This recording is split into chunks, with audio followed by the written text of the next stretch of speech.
Ladies, gents, welcome back to The Random. I'm your host, Smallwood Worldwide. We're back again with another video. Guess what? We're back.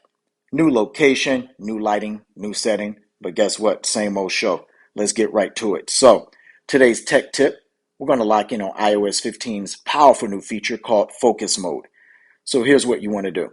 If you have a new iPhone or any iPhone with iOS 15 on it, swipe down from Control Center. Tap on that half moon that says focus. From there, the purpose of focus mode, it gives you opportunity to find focus in your day, whatever that means to you. So it will filter notifications. It'll signal out to your friends and fam that you're not available at the time being. And guess what? It'll hide distractions without you having to miss what's important in your life.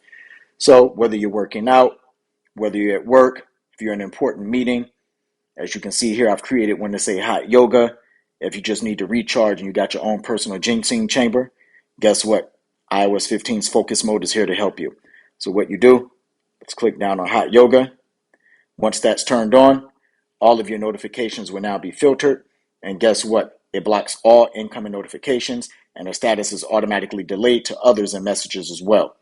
This gives you a chance to kind of get focused in and locked in on your day so you can be the best version of yourself. Hit me up in the comments. Let me know what you think of focus mode. Is this something that you use? Do you find that it helps reduce your distraction levels? Does it help you to lock in better on your day and get more done? It's an amazing productivity tool by Apple. And check this out. We'll see you sooner than you think on a new edition of The Random. Peace.